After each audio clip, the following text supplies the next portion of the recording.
नमस्कार everyone, my name is Abhishek caste and today अपना lecture number 3 है for class 10th and 11th IFM या फिर एफएमएम subject जो भी आप बोलोगे, राइट?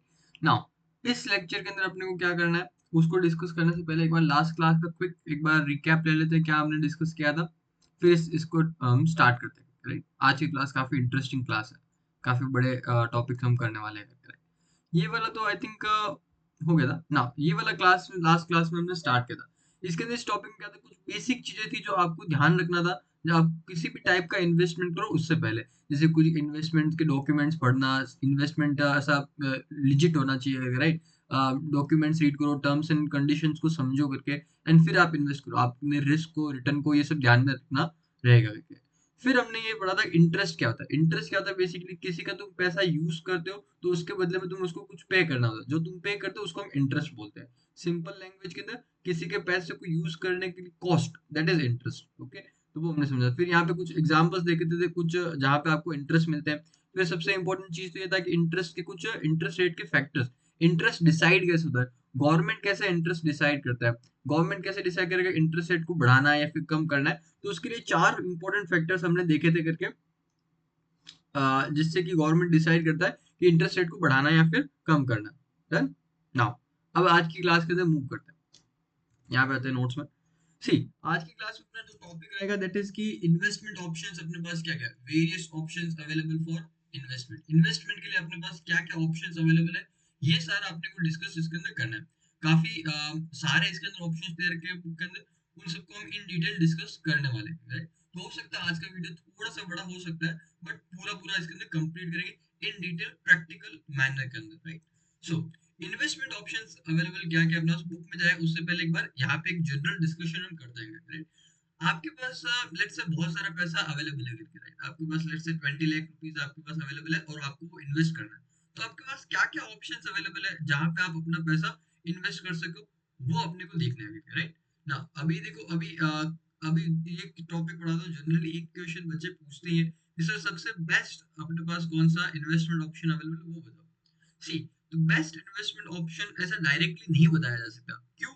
बिकॉज ये पर्सन टू पर्सन डिपेंड करता है। आपके फ्यूचर में गोल्स क्या है, आपको कौन से टाइप ऑफ इन्वेस्टमेंट का कितना आपको नॉलेज है करके, आपका रिस्क कैपेसिटी कितना, आपको कितना रिटर्न चाहिए, इन सब फैक्टर्स से डिसाइड होता है कि आपके लिए कौन सा बेस्ट इन्वेस्टमेंट ऑप्शन अवेलेबल है, राइट? हालांकि अपने फाइनेंस के अंदर जब हम डिस्कस करेंगे तो सारे ही ऑप्शंस डिस्कस करने वाले। तो ये कंक्लूड करके, ये सारा रीड करके आप अपने लिए क्या कर सकते हो, बेस्ट इन्वेस्टमेंट ऑप्शन आइडेंटिफाई कर सकते हो। कूल, करेक्ट ना? अभी चलते हैं ना। बट एक बात ध्यान रखना कि अपने लिए तो आइडेंटिफाई कर ही लोगे, बट बिकॉज तुम लोग क्या करो, फाइनेंस का ऐसा एकदम प्रोफेशनल नॉलेज ले रहे हो, राइट? तो तुमको बहुत सारे क्लाइंट्स भी आएंगे फ्यूचर में तुम्हारे पास, जो तुमको यही क्वेश्चन पूछेंगे कि हमको किस तरीके से फाइनेंशियल प्लानिंग करना चाहिए, हमको कहाँ पे अपना पैसा इन्वेस्ट करना चाहिए। तो वहां पे यदि तुम्हारे पास कंप्लीट नॉलेज है कि क्या क्या ऑप्शंस अवेलेबल होते हैं, तो तुम उनको अच्छे से गाइड कर पाओगे। क्लियर है? तो इसके लिए इस टॉपिक को अच्छे से पढ़ते हैं। नाउ इन्वेस्टमेंट ऑप्शंस की बात करें, क्या क्या इन्वेस्टमेंट ऑप्शंस अवेलेबल है। तो पहला तो सबसे सिंपल इन्वेस्टमेंट ऑप्शन जो कि आज के टाइम पे बहुत सारे लोग, आज के टाइम में नहीं, काफी टाइम से लोग ये करते आ रहे हैं, जिसके अंदर कोई दिमाग लगाने की जरूरत नहीं होती है, विच इज कि अपना पैसा क्या करो, सेविंग अकाउंट के अंदर अपना पैसा डिपॉजिट कर सकते हो, जहाँ पे आपको थोड़ा बहुत 4%, 3-4% के आसपास रिटर्न मिल जाता है। पैसा एकदम सेफ है, जब चाहो विड्रॉ करो, एकदम सिंपल है, राइट? ये सेविंग अकाउंट में पैसा इन्वेस्ट कर सकते हो। फिर और क्या ऑप्शन है, बैंक के अंदर एफडी करा सकते हो। एफडी करा सकते हो, फिक्स डिपॉजिट करा लो, ठीक है? 5 साल की एफडी, 3 साल की एफडी, 10 साल की एफडी। और इसके अंदर तुमको क्या होगा, सेविंग अकाउंट से रिटर्न थोड़ा ज्यादा मिलता है, बट तुम इसके अंदर जब चाहो अपना पैसा विड्रॉ नहीं कर सकते, ठीक है? जब वो मैच्योरिटी पे ही तुम पैसा विड्रॉ कर सकते हो। मैच्योरिटी वर्ड का मतलब जब वो टाइम पीरियड खत्म होएगा पॉलिसी का, तभी तुम विड्रॉ कर सकते हो, राइट? तो सेविंग अकाउंट, एफडी करा सकते हो। ये दो बहुत ही कॉमन एग्जांपल है जो कि लोग यूज करते ही है करके, राइट? फिर इसके अलावा कुछ देखो करके पॉपुलर एग्जांपल्स जो कि आज के टाइम, आजकल ये बहुत ज्यादा पॉपुलर हो गया, विच इज इक्विटी मार्केट या फिर शेयर मार्केट। इक्विटी मार्केट या फिर शेयर मार्केट दोनों सेम ही चीज है, ठीक है? इक्विटी मार्केट या फिर शेयर मार्केट, इसके अंदर तुम अपना पैसा इन्वेस्ट कर सकते हो। ना इसके अंदर तुम इन्वेस्ट कैसे करते हो, इंडिविजुअल कंपनीज को आइडेंटिफाई करते हो, उनको रिसर्च करते हो, डिटेल के अंदर रिसर्च होता है, एंड देन तुमको लगता है कि जिस कंपनी के अंदर सबसे ज्यादा पोटेंशियल है, राइट, और जिसका प्राइस भी एकदम रीजनेबल, जिसका शेयर प्राइस अभी सही चल रहा है करके, उस कंपनी में तुम इन्वेस्ट करते हो, ताकि टाइम के साथ साथ में जैसे वो कंपनी आगे बढ़ेगी, तुम्हारा वो शेयर प्राइस भी आगे बढ़ता रहेगा करके। तो ये एक आज के टाइम में बहुत पॉपुलर इन्वेस्टमेंट हो गया करके। एंड मेरे को personally, because me as a finance professional, मेरे को ये वाला सबसे बेस्ट फॉर्म ऑफ इन्वेस्टमेंट लगता है। हैविंग सेड दैट ये मेरा पर्सनल बेस्ट है, तुम लोगों का डिफरेंट हो सकता है ना। फिर आगे चले इसके अंदर, तो आज के टाइम पे तुम और कहाँ पे पैसा इन्वेस्ट कर सकते हो? ट्रेडिशनली तुम देखो तो लोग रियल एस्टेट के अंदर बहुत इन्वेस्ट करते हैं, रियल एस्टेट के अंदर बहुत इन्वेस्ट करते हैं। रियल एस्टेट क्या होता है? जैसे कहीं पे लैंड परचेज करना, बिल्डिंग परचेज करना, फ्लैट्स परचेज करके रखना करके, राइट, खेत वगैरह खरीद लेना, तो ये रियल एस्टेट परचेज करते हैं करके। इनका यहाँ पे जो भी परचेज करता है, उनका यहाँ पे मोटिव क्या होता है कि अभी हम जमीन खरीद के रखते हैं, फिर आज से 10 साल बाद में, 15 साल बाद में जब ये एरिया डेवलप होएगा, तो हमारे प्रॉपर्टी का वैल्यू बढ़ जाएगा, राइट। हालांकि इस एसेट का मैं बहुत ज्यादा फैन तो नहीं हूँ करके, बिकॉज दो रीजन बता दो क्यों मेरे को ये एसेट इतना अच्छा नहीं लगता करके।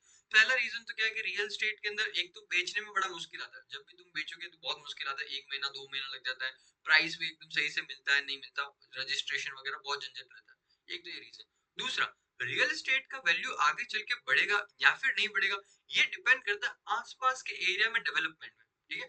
तुमने मान लो कहीं पे ऐसा लैंड परचेज किया और तुमको लग रहा है कि यहाँ पे डेवलपमेंट होएगा, ठीक है, एक्चुअल में डेवलपमेंट हुआ तो हो सकता है वैल्यू बढ़ जाएगा, बट डेवलपमेंट हुआ ही नहीं तो प्रॉपर्टी का वैल्यू को बढ़ेगा नहीं, और हो सकता है 10-15 साल में उस प्रॉपर्टी को बेचने में तुमको बहुत दिक्कत आ जाए करके, क्योंकि ऐसे ऐसे आउटसाइड एरिया में प्रॉपर्टी कौन खरीदना चाहेगा, क्लियर ना। तो इसलिए मेरे को रियल एस्टेट इतना पसंद नहीं है करके। फिर और हम देखें क्या क्या अपने पास इन्वेस्टमेंट ऑप्शंस अवेलेबल है, तो तुम मेटल्स के अंदर इन्वेस्ट कर सकते हो, जिसके अंदर तुम्हारा गोल्ड आ जाएगा, सिल्वर आ जाता है, गोल्ड आ गया, सिल्वर आ गया, कॉपर आ गया, एक्सेट्रा करते, क्योंकि और भी बहुत सारे मेटल्स है, राइट। नाउ गोल्ड और सिल्वर का हमने last I think last class में भी डिस्कस थोड़ा किया था हमने करके, कि गोल्ड और सिल्वर पिछले 1-2 साल के अंदर बहुत ज्यादा बढ़े गए, राइट, डबल हो गए, ये डबल हो गए, 2.5 गुना हो गए, इतने ज्यादा बढ़ गए थे, राइट।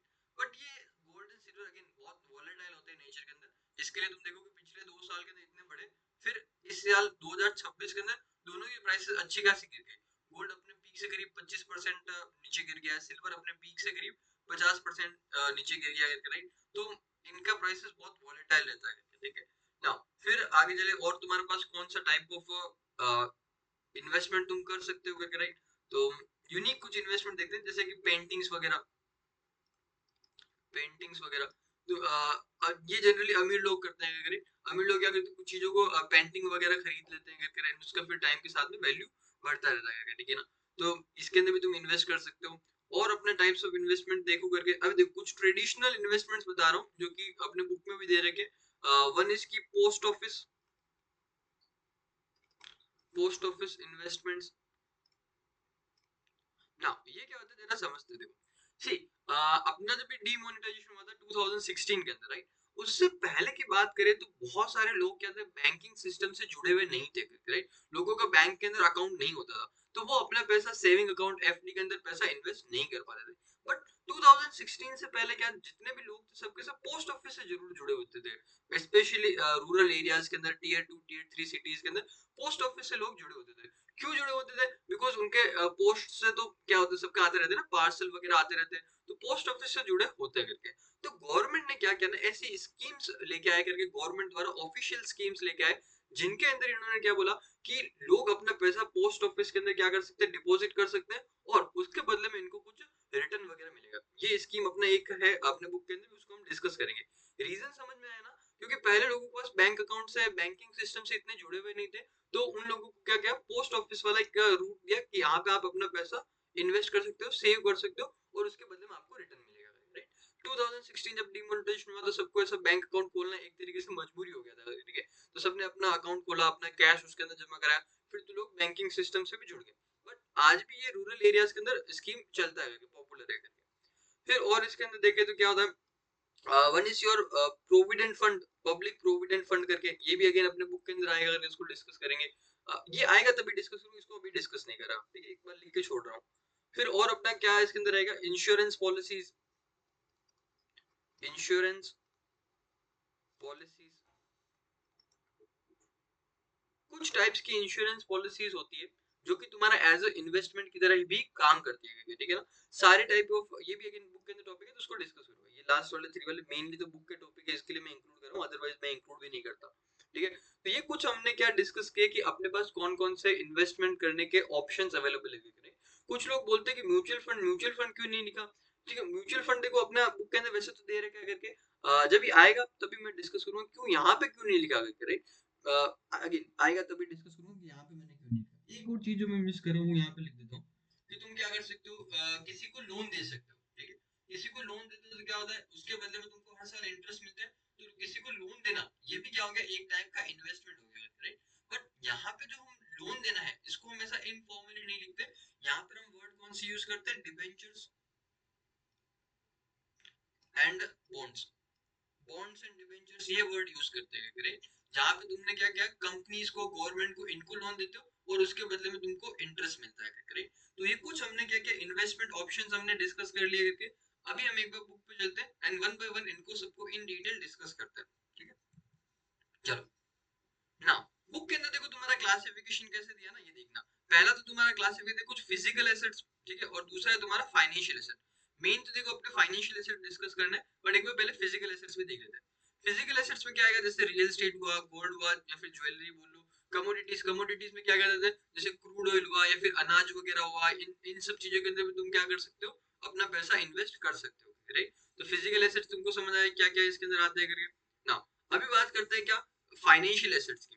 फाइनेंशियल एसेट्स क्या होते हैं पहले उसको समझते हैं करके। फाइनेंशियल एसेट्स का मतलब होता है कि तुम इसके अंदर अपना पैसा इन्वेस्ट करोगे और उसके बदले में तुमको रिटर्न मिलेगा। इनका कोई फिजिकल एग्जिस्टेंस नहीं होता। जैसे यहाँ पे क्या रहेगा, real estate, gold and jewellery, इन सब का तो क्या फिजिकल एग्जिस्टेंस है जिनको तुम टच कर सकते हो, राइट। फाइनेंशियल एसेट्स ये क्या होता है, मेनली डिजिटली होते हैं या फिर पेपर बेस्ड होते हैं करके, और इनका अपना वैल्यू होता है करके, इनको हम बोलेंगे फाइनेंशियल एसेट्स करके, ठीक है। इसके कुछ एग्जांपल देखें, जैसे बैंक के अंदर एफडी हुआ, ठीक है। Small saving instruments with the post office, post office के अंदर पैसा जमा कराना। Insurance, provident fund, pension fund, ये भी इन्वेस्टमेंट के ऑप्शंस होते हैं, अगेन इनको डिस्कस करने वाले हम करके। सिक्योरिटी मार्केट रिलेटेड इंस्ट्रूमेंट जैसे कि शेयर्स हुआ, बॉन्ड्स हुआ, डिबेंचर्स हुआ, म्यूचुअल फंड्स हुआ, इनके अंदर तुम अपना पैसा इन्वेस्ट कर सकते हो। देन अभी आगे चलते हैं ना। जैसे मैंने बोला कि अपने यहाँ पे जो इन्वेस्टमेंट ऑप्शन है ये हाँ, ये जो इन्वेस्टमेंट ऑप्शंस बताए, ये कौन से बताए, सारे के सारे फाइनेंशियल इन्वेस्टमेंट ऑप्शंस है। Financial investment option, financial investment option, ठीक है। क्योंकि फाइनेंशियल्स को इन डिटेल डिस्कस करना है, फिजिकल एसेट्स को अपने को इतना डिटेल में नहीं जाना है ना। फाइनेंशियल एसेट्स को अभी इन्होंने क्या किया, फर्दर दो पार्ट्स में कैटेगराइज किया, short term investments and long term investment. Short term investment का मतलब क्या है, वो इन्वेस्टमेंट जिनका टाइम पीरियड क्या होता है, less than 1 year, less than 1 year, ठीक है। वो इन्वेस्टमेंट जिनका टाइम पीरियड क्या होता है, लेस देन 1 ईयर, उनको बोलेंगे short term investment. Long term investment क्या होता है, वो इन्वेस्टमेंट जिनका टाइम पीरियड 1 साल से ज्यादा होता है, जिनके अंदर तुम 1 साल से ज्यादा इन्वेस्ट करते हो अपना पैसा। देन ना, अभी शॉर्ट टर्म में कौन कौन सा आएगा, saving account, money market fund, again समझाऊंगा इसको क्या होता है। फिर बैंक के अंदर एफडी, फिर लॉन्ग टर्म में post office, public provident fund, company के साथ एफडी कराना। फिर bonds and debentures, mutual funds, life insurance and equity share. Equity share को देखो हालांकि इसने बुक के अंदर बहुत डिटेल में डिस्कस नहीं किया, बट धीरे धीरे जैसे हम ये अपना सिलेबस पढ़ेंगे, यही अपने को मेन डिस्कस करना है, राइट। चलो अभी वन बाय वन इन सबको डीप डाइव करते हैं, वन बाय वन सबको समझते हैं। पहले डिस्कस करते हैं अपने पास कौन से शॉर्ट टर्म के अंदर फाइनेंशियल ऑप्शंस अवेलेबल है फॉर इन्वेस्टमेंट। कौन से ऑप्शन है, पहली बात तो फाइनेंशियल ऑप्शंस की बात करें, उसमें से भी शॉर्ट टर्म, शॉर्ट टर्म का मतलब 1 साल से कम जिसके अंदर इन्वेस्ट किया जाता है, right. Now broadly speaking, saving bank account, money market या फिर लिक्विड फंड एंड एफडी, ये क्या होंगे, तुम्हारा शॉर्ट टर्म फाइनेंशियल इन्वेस्टमेंट होंगे। पहला अपना है सेविंग बैंक अकाउंट, तुम सबको ये मतलब इसका क्लियर ही करके, तुम सेविंग बैंक अकाउंट के अंदर अपना अकाउंट खोलते हो, किसी भी बैंक के अंदर अपना सेविंग अकाउंट खोलते हो, उसके अंदर पैसा इन्वेस्ट करते हो, 3 to 4% तुमको इंटरेस्ट मिलता है हर साल, ठीक है। तो that is saving bank account. Saving bank account is often a first banking product people use, generally bank के अंदर मेजॉरिटी ऑफ लोग इसी को यूज करते हैं, which offer low interest 4 to 6%। देखो 4 to 6 बोल रहे हैं, बट 3-4 से ज्यादा बहुत कम बैंक्स ऑफर करती है, ठीक है। पीए मतलब पर एनम, ठीक है, हर साल, पर एनम मतलब हर साल। Making them only marginally better than FD. देखो ये वाला लाइन है ना, वैसे तो गलत है, चाहो तो तुम काट सकते, 11th में तो ऑफ कोर्स काट सकते हो, 10th में तुम्हारे पास ये लग्जरी नहीं होता है, ठीक ना। क्या बोलता है कि तुमको 4 to 6% इंटरेस्ट रेट मिलता है, और ये एफडी से ज्यादा होता है, marginally better than FD, FD से ज्यादा अच्छे होते हैं, राइट। एफडी में ये लाइन गलत है, क्योंकि एफडी में तुमको ज्यादा इंटरेस्ट रेट मिलता है। फिर यहाँ पे चलते हैं सेकंड वाला, मनी मार्केट या फिर लिक्विड फंड्स। तो ये क्या होता है जरा समझना। ये अपना जो फर्स्ट क्लास हुआ था उसके अंदर मैंने एक्सप्लेन किया था, कंपनीज को, गवर्नमेंट को क्या करना होता है, लोन लेना होता है, राइट। पहला ऑप्शन तो क्या होता है, बैंक के पास जाके लोन ले लो। बैंक से वो लोन नहीं लेते बिकॉज ऑफ वो प्रॉब्लम्स जो हमने डिस्कस किया था। फिर दूसरा तरीका क्या है, तुम डिबेंचर्स एंड बॉन्ड्स इशू करके क्या कर सकते हो, लोन ले सकते हो।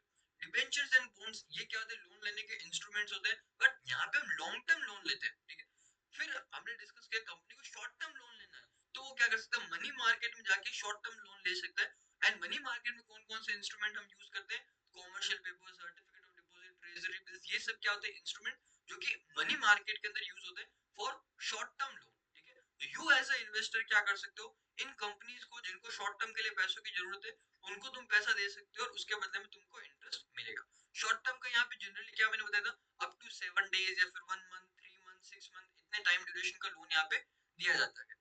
अब इसको एक बार रीड करते हैं। इसको मनी मार्केट को क्या कहते हैं, लिक्विड फंड्स भी बोलते हैं। अगेन मनी मार्केट को क्या बोलते हैं, लिक्विड फंड्स भी बोलते हैं। क्यों क्यों लिक्विड फंड्स बोलते हैं इसको, बिकॉज लिक्विड का मतलब तुमको समझाना, लिक्विडिटी जो हमने डिस्कस किया था वो यहाँ पे बात करो, लिक्विड फंड। इसको लिक्विड फंड क्यों बोलते हैं, बिकॉज इनको इजीली तुम बेच के क्या कर सकते हो, पैसा वसूल कर सकते हो। बेचते नहीं हो तो भी बहुत शॉर्ट टाइम के अंदर तुम्हारा पैसा एनीवेज तुमको वापस मिल जाएगा, राइट। इसके लिए इसको मनी मार्केट या फिर लिक्विड फंड्स बोलते हैं, दोनों सेम चीज है। नाउ इसको रीड करते हैं। मनी मार्केट और liquid funds are specialised form of mutual funds that invest in extremely short term fixed income instruments and thereby provide easy liquidity, ठीक है। देखो जैसा मैंने बोला था कि मनी मार्केट के अंदर जो इंस्ट्रूमेंट होते हैं, मेनली बड़े बड़े इंस्टीट्यूशंस क्या करते हैं, इनके अंदर इन्वेस्ट करते हैं, राइट। तुम लोगों को डायरेक्टली इन्वेस्ट करना थोड़ा डिफिकल्ट होता है, तो तुम क्या करते हो, म्यूचुअल फंड को यूज करके इनके अंदर इन्वेस्ट कर सकते हो। ये इस लाइन का मतलब है। ये इजी लिक्विडिटी प्रोवाइड करता है, क्यों, क्योंकि शॉर्ट टर्म के लिए होता है, जल्दी से तुमको पैसा वापस मिल जाता है। Unlike most mutual funds, money market funds are primarily oriented towards protecting your capital and then aim to maximise your returns. देखो म्यूचुअल फंड के अंदर जनरली जब लोग पैसा इन्वेस्ट करते हैं तो उनका पर्पस होता है कि हमारा पैसा आगे टाइम के साथ ग्रो करे, ये इनका मेन पर्पस होता है, राइट। नाउ बिकॉज वहां पे क्या होता है, तुम्हारा पैसा ग्रो करने का ज्यादा स्कोप रहता है, तो वहां पे थोड़ा रिस्क भी रहता है। रिस्क किस चीज का, हो सकता है बीच में 1-2 साल ऐसे खराब आए जहाँ पे तुम्हारा पैसा डूब, कम भी हो सकता है, डूबेगा नहीं मतलब कम हो सकता है, राइट। बट ये जो कैटेगरी ऑफ म्यूचुअल फंड है, मनी मार्केट या फिर लिक्विड फंड, ये भी क्या specialised form of mutual fund है ना। तो इस कैटेगरी ऑफ म्यूचुअल फंड के अंदर इनका मेन पर्पस क्या होता है, तुम्हारे पैसे को प्रोटेक्ट करके रखना, मतलब तुम्हारे पैसे को किसी भी कंडीशन में कम नहीं होने देगा। तुमने यदि इसके अंदर 1 लाख रुपए इन्वेस्ट किया तो ये कभी 1 लाख रुपए से कम तो नहीं जाएगा, तुमको थोड़ा सा क्या करेगा, रिटर्न देगा, और तुम्हारे पैसे को कम होने नहीं देगा। ये इसका मेन एम है करके, ठीक है। यहाँ पे मेन एम क्या है इसका, कि तुम्हारे कैपिटल को प्रोटेक्ट करके रखना, कैपिटल मतलब पैसे को प्रोटेक्ट करके रखना। एंड देन सेकंड एम इसका होता है कि रिटर्न मैक्सिमाइज करना। Money market funds are usually yield, अब देखो ये वाला लाइन क्या बोलता है, कि मनी मार्केट फंड्स क्या होता है, usually yield better return than saving account. Saving account से जनरली क्या होता है, तुमको ज्यादा रिटर्न मनी मार्केट के अंदर मिल जाता है, right, but lower than bank FD. But तुमको बैंक एफडी से यहाँ पे रिटर्न क्या मिलेगा, कम मिलेगा, ठीक है ना। क्लियर है सबको, यहाँ पे आगे चलते हैं। एफडी विद बैंक्स, ठीक है। नाउ जनरली मैंने क्या बोला कि बैंक के साथ तुम एफडी बनाते हो, वो लॉन्ग टर्म के लिए होता है, 3 years, 5 years, 10 years, इस टाइप का बैंक के साथ में एफडी बनता है। बट बिकॉज तुम्हारे बुक ने इसको क्या किया, शॉर्ट टर्म के अंदर दे रखा है, तो हम उसी पॉइंट ऑफ व्यू से इसको डिस्कस करेंगे। तुम लोगों को पता है बैंक के अंदर एफडी जनरली लॉन्ग टर्म के लिए होता है, बट बिकॉज बुक ने शॉर्ट टर्म में दे रखा है तो हम इसको शॉर्ट टर्म में डिस्कस करेंगे। बस रीड करके आगे चलते, ज्यादा कुछ है नहीं, एफडी का मीनिंग भी तुमको क्लियर ही करके। Now FD with banks are also referred as a term deposit। ये अच्छा लाइन बोला करते हैं। बैंक के साथ में तुम एफडी करते हो ना, इसके लिए हम ये टर्म, इनको हम क्या बोलते हैं, टर्म डिपॉजिट बोलते हैं। टेक्निकली तुम business and finance news follow करते हो तो इनको as a term deposit refer किया जाता है। इसको एफडी नहीं बोलते, इसको बोलते हैं एज अ टर्म डिपॉजिट करके, राइट। टर्म डिपॉजिट मतलब एक टाइम ड्यूरेशन के लिए हम क्या करते हैं, अपना पैसा डिपॉजिट करते हैं। ये टर्म डिपॉजिट्स का मतलब होता है। Minimum investment period for bank FDs is 30 days। Minimum कितना बता रहा है, 30 days होता है। Now, FD with the banks are for investors with low risk appetite। ये किन इन्वेस्टर्स के लिए होता है, जिनका लो रिस्क एपिटाइट, जिनको ज्यादा रिस्क नहीं लगा होता है, ठीक है। And may be considered for 6 to 12 month investment period, as normally interest on a less than a 6 month bank FD is likely to be lower than money market uh, fund return, ठीक है। Next इसके अंदर क्या बोलता है, इसके अंदर mainly देखो 3 ही पॉइंट बोलता है, ठीक है। पहला पॉइंट तो क्या बोलता है कि इसको हम टर्म डिपॉजिट बोल सकते हैं एफडी को करके। दूसरा, इसका टाइम ड्यूरेशन क्या होता है, मिनिमम 30 डेज एंड ये 6 to 12 मंथ्स हो सकता है, राइट। जबकि ये गलत है, जबकि मैं बोलता प्रैक्टिकली ज्यादा ही होता है एक साल से। बट और फिर इसके अंदर क्या बोलता है, लो रिस्क एपिटाइट, जिनको रिस्क ज्यादा नहीं लेना वो बैंक के अंदर एफडी करा सकते हैं। ना ये बस एक सिंपल चीज बोल रहे हैं कि यहाँ पे तुमको मनी मार्केट फंड होता है, इससे तुमको रिटर्न थोड़ा कम मिलता है, इग्नोर करना लाइन। आगे चलते हैं। तो देखो शॉर्ट टर्म के तो तुमको समझा, तीन ही दे रखे options, saving account, money market या फिर लिक्विड फंड जिसको बोलते हैं, और एफडी बैंक के साथ में। तीनों आई होप आपको क्लियर होंगे। अभी आगे चले, व्हाट आर द, अभी डिस्कस करना है अपने को क्या, लॉन्ग टर्म फाइनेंशियल ऑप्शंस अपने पास कौन कौन से है फॉर इन्वेस्टमेंट पर्पस, राइट। अब देखो जिसके अंदर पहला, इसके अंदर देखो क्या नहीं लाइन उसमें कुछ खास नहीं, यहाँ से रीड करते हैं। पहला तुम्हारे पास ऑप्शन कौन सा है, पोस्ट ऑफिस सेविंग स्कीम करके ना। अभी एक चीज, ये पूरे लॉन्ग टर्म वाले सारे के सारे डिस्कस करूंगा, इससे पहले एक चीज बताता हूँ। इसके अंदर जो ये डेटा दे रहेगा ना, ये सारा का सारा डेटा आउटडेटेड डेटा है, पूरा पूरा पुराना डेटा करके, आज के टाइम में सब चेंज हो गया करके। बट तुमको उससे ज्यादा मतलब नहीं होना चाहिए। इसका रीजन क्या है करके, बिकॉज एक तो एग्जाम के अंदर तुमको ये डेटा काम आने वाला है। दूसरा रीजन क्या है, क्योंकि ये इतना ज्यादा popular as a investment option है भी नहीं करके, इसके लिए मैं तुमको नया डेटा लिखाने वाला भी नहीं हूँ। हालांकि स्कूल में तुम्हें नया डेटा भी लिखाता हूँ, बट यहाँ पे वो डिस्कस नहीं करे, बिकॉज तुमको ज्यादा यूज आएगा नहीं करके, ऐसे टाइम वेस्ट उसके अंदर होगा, तो लेट्स इग्नोर दैट। तो तुमको जो बुक में दे रखा है उसी को याद रखना है, बट तुमको पता होना चाहिए कि ये डेटा क्या पुराना है करके। तो तुम कोई मान लो गाँव का कोई बंदा है, तुम उसको बोलो कि तुम पोस्ट ऑफिस के अंदर इन्वेस्ट कर सकते हो करके, और तुम उसको ये सब डेटा बता रहे हो करके, ठीक है, और वो एक्चुअल में जाएगा वहां पे देखेगा तो बोलेगा ये तो सब अलग ही चल रहा है करके, एकदम डेटा चेंज ही है करके। तो ऐसा बस तुमको पता होना चाहिए ये पुराना डेटा है, ठीक है ना। अभी हम समझते हैं करके, पोस्ट ऑफिस सेविंग स्कीम के अंदर क्या, एक तो पहले तो गवर्नमेंट की ऑफिशियली रिकॉग्नाइज्ड स्कीम है करके, ठीक है। यहाँ पे देखो क्या होता है, मंथली इनकम स्कीम, मतलब तुम हर मंथ इसके अंदर अपना पैसा इन्वेस्ट करते हो करके। ये क्या होता है, लो रिस्क सेविंग इंस्ट्रूमेंट, ज्यादा यहाँ पे रिस्क होता नहीं है करके, which can be availed through any post office, कोई भी तुम्हारा पोस्ट ऑफिस है वहां पे तुम ये स्कीम को यूज कर सकते हो। It provides an interest rate of 8.4% per annum, काफी अच्छा इंटरेस्ट रेट यहाँ पे तुमको मिल जाता है, विच इज पेड मंथली। यहाँ पे इंटरेस्टिंग क्या, तुमको 8.4% पर एनम मिलेगा, जो कि तुमको मंथली पे किया जाएगा, ठीक है। जैसे कि तुमने 1 लाख रुपए इन्वेस्ट किया है, ठीक है ना, 1 लाख रुपए इन्वेस्ट किया, तो इसका 8.4% यदि तुम निकालते हो तो विच वुड बी 8400 रुपीज, ठीक है ना। ये तो हो गया तुम्हारा एक साल का इंटरेस्ट हो गया, ठीक है। इसको ये क्या करते हैं, डिवाइड बाय 12 करते हैं, और जो पर मंथ जो इंटरेस्ट आता है वो तुमको पे करते रहते हैं, ठीक है। आगे चलते हैं। Now minimum amount which can be invested, minimum तुमको 1000 रुपी इन्वेस्ट करना ही पड़ेगा, and additional investment in multiple of 1500 rupees. Now minimum investment कितना है, 1000 रुपीज। फिर ये वाला लाइन क्या बोलता है कि तुमको और भी इन्वेस्ट करना है करके, राइट। तो तुमको वो 1500 के मल्टीपल में इन्वेस्ट करना रहेगा, जिसका मतलब समझो करके, तुमने 1000 रुपी इन्वेस्ट किया, अलाउड है, राइट। क्या तुम 1200 रुपीज इन्वेस्ट कर सकते हो क्या, नहीं, 1200 इन्वेस्ट नहीं कर सकते, क्यों, क्योंकि यहाँ पे बोला कि जो उसके बाद 1000 रुपीज ज्यादा इन्वेस्ट करना है, तो वो मल्टीपल ऑफ 1500 होना चाहिए, राइट। मतलब तुमने 1000 रुपी इन्वेस्ट कर सकते हो, फिर तुम प्लस 1500, मतलब कि 2500 रुपए टोटल इन्वेस्ट कर सकते हो, राइट। पर तुम चाहो मैं 2700 रुपए इन्वेस्ट करूँ, 2800 रुपए इन्वेस्ट करूँ, ये नहीं होता, क्योंकि मिनिमम तुम्हारा इन्वेस्टमेंट अमाउंट क्या होता है, 2500 सॉरी 1500 रुपए से तो बढ़ना ही चाहिए करके। आई होप ये आपको समझ आएगा कि इसके लाइन का क्या मतलब है। नाउ मैक्सिमम अमाउंट तुम कितना इन्वेस्ट कर सकते हो, 4.5 लाख रुपए इन्वेस्ट कर सकते हो, यदि तुम्हारा क्या सिंगल अकाउंट है तो, राइट। इसमें भी दो ऑप्शन होते हैं, क्या सिंगल अकाउंट और एक होता है तुम्हारा जॉइंटली हेल्ड अकाउंट करके, राइट। तुम यदि मैरिड हो, कपल हो करके, राइट, तो तुम जॉइंट अकाउंट यूज कर सकते हो, या फिर तुम सिंगल अकाउंट भी यूज कर सकते हो, राइट। सिंगल अकाउंट में मैक्सिमम 4.5 लाख, जॉइंट अकाउंट में तुम मैक्सिमम 9 लाख रुपए इन्वेस्ट कर सकते हो, ओके। ना अगेन देखो यहाँ पे लिमिट क्यों लगा रखा है, बिकॉज ये क्या एक बेनिफिशियल स्कीम है करके, राइट। अच्छा खासा इंटरेस्ट रेट मिलता है, इतना जनरली इंटरेस्ट रेट बाकी ऑप्शंस में तुमको नहीं देखने को मिलता। तो गवर्नमेंट अनलिमिटेड नहीं चाहती कि तुम अनलिमिटेड पैसा इसके अंदर डालो, तो एक लिमिट लगा दे, इतना पैसा काफी है इन्वेस्टमेंट तुम्हारे लिए, ठीक है। और ये क्या है, ये जो लिमिट दे रहा है 4.5 लाख रुपए in case of single account and 9 lakh रुपए in case of joint account है, ये तुम्हारा ड्यूरिंग ईयर, एक साल के अंदर मैक्सिमम तुम इतना इन्वेस्ट कर सकते हो, राइट। अगले साल तुम फिर इतना अमाउंट इन्वेस्ट कर सकते हो। It has a maturity period of कितना है, 6 इयर्स का मैच्योरिटी पीरियड। मैच्योरिटी पीरियड का मतलब समझ लेना, क्योंकि बार बार ये वर्ड आता है करके। मैच्योरिटी पीरियड का मतलब होता है कि कितने टाइम तक तुमको पैसा मिनिमम रखना पड़ेगा इन्वेस्टेड, ठीक। मैच्योरिटी पीरियड जैसे खत्म होएगा तो तुमको पैसा विद इंटरेस्ट तुमको वापस मिल जाएगा, ठीक है।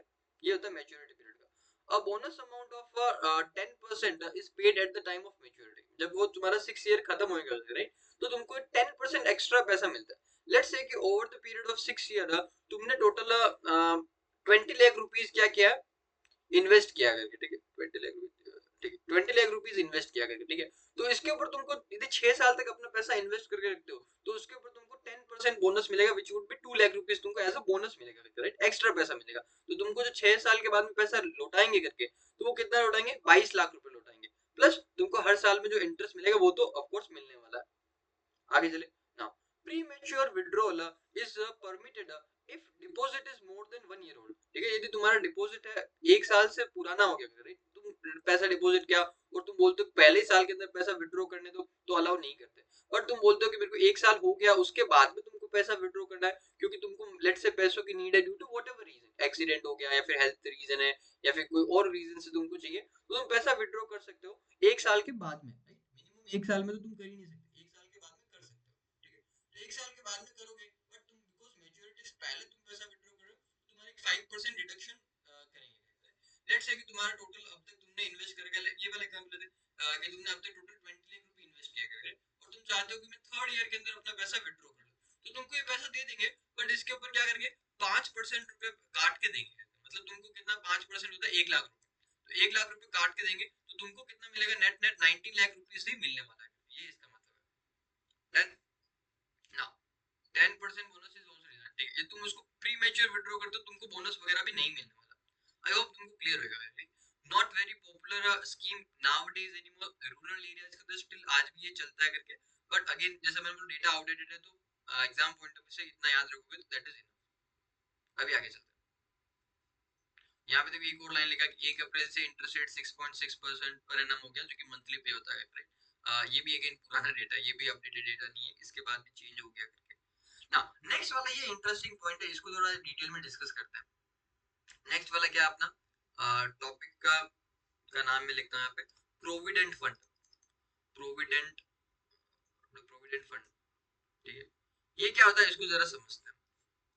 See, ये बेसिकली किसके लिए होता है, मेनली तो इसको कौन यूज करता है, जो एम्प्लॉइज वगैरह होता है ना, जो कहीं ना कहीं जॉब कर रहे होते हैं, वो इसको यूज करते हैं। जहाँ पे बेसिकली क्या होता है, आपको जो सैलरी रहेगी, उस आपकी जो सैलरी है उसमें से 10-12% रुपीज वो क्या करते हैं, डिडक्ट करते हैं, और एम्प्लॉय प्रोविडेंट फंड अकाउंट बनाते हैं, राइट, गवर्नमेंट के पास में, उसके अंदर वो पैसा डिपॉजिट करते हैं, ठीक है। इसका इससे होगा क्या, तुम उसके अंदर पैसा डिपॉजिट करते जाओ, उसके ऊपर तुमको इंटरेस्ट मिलता जाएगा, राइट। और जब तुम रिटायर होगे या फिर जॉब छोड़ोगे तो उसके अंदर काफी सारा पैसा इकट्ठा हो जाएगा, ये इसका पर्पस है, राइट। नाउ प्रोविडेंट फंड है, इसके अंदर बहुत सारे टाइप्स होते हैं, बहुत सारे तो 3-4 टाइप्स है, वो डिस्कस कर लेते हैं एक बार, just for your information purpose. अपनी बुक में सिर्फ एक टाइप दे रखा है। पहला होता है तुम्हारा employee provident fund. Employee provident fund, देखो यहाँ पे मैं शॉर्ट फॉर्म्स यूज कर रहा हूँ, बट बोलते वक्त मैं फुल फॉर्म बोल रहा हूँ, तो तुमको चाहिए तो तुम फुल फॉर्म लिख सकते हो। पहला कौन सा था, एम्प्लॉय प्रोविडेंट फंड। फ्यूचर में तुम यदि जाके क्या करते हो, कोई जॉब वगैरह करते हो, जो कि most of you will do, right, तो वहां पे तुमको ये जरूर देखने को मिलेगा, 100% देखने को मिलेगा ना। एम्प्लॉय प्रोविडेंट फंड के अंदर क्या होता है, लेट्स से कि तुम्हारा सैलरी कितना है, 10 लाख रुपीज तुम्हारा सैलरी है, ठीक है ना। वो अभी क्या होता है, इसके अंदर तुम्हारा, इसके अंदर कंट्रीब्यूशन होता है, ये अकाउंट खुलाया जाएगा गवर्नमेंट के पास में, और इसके अंदर पैसा तुम्हारा जमा कराया जाएगा। तो अभी तुम जो एम्प्लॉय, उसने वो कितना पैसा डालेगा, इसका लेट से 12% डालता है, तो 1.2 लाख रुपीस तुम उसके अंदर कंट्रीब्यूट करोगे ना। एम्प्लॉय प्रोविडेंट फंड के अंदर सबसे स्पेशल फीचर क्या है, कि जितना पैसा एम्प्लॉय कंट्रीब्यूट करता है उतना ही पैसा क्या करता है, एम्प्लॉयर होता है, मतलब जहां पे तुम जॉब कर रहे हो, एम्प्लॉयर, ठीक है, जहां पे तुम जॉब कर रहे हो उतना ही पैसा उसको भी कंट्रीब्यूट करना होता है। जैसे सपोज कर मैं अभी स्कूल के अंदर जॉब कर रहा हूँ, ठीक है, और मैं अपना सैलरी का इतना अमाउंट यदि, ये किधर चला गया, हाँ, मैं यदि अपनी सैलरी का इतना अमाउंट क्या कर रहा हूँ, इसके अंदर अकाउंट में कंट्रीब्यूट कर रहा हूँ, तो जो मेरा एम्प्लॉयर जो स्कूल है उसको भी इतना पैसा इस अकाउंट के अंदर कंट्रीब्यूट करना पड़ेगा। ये इसका सबसे एक बेनिफिशियल फीचर है, करेक्ट। एंड यहाँ पे ऑफ कोर्स तुमको क्या रहेगा, इंटरेस्ट मिलेगा, इसके अंदर अक्रू होता रहेगा इंटरेस्ट, जो कि जनरली 8% के आसपास होता है, 8% के आसपास अप्रोक्स बता रहा हूँ, ठीक है। ये तुमको हर साल इसके अंदर मिलता रहेगा। ये हो गया तुम्हारा एम्प्लॉय प्रोविडेंट फंड के अंदर।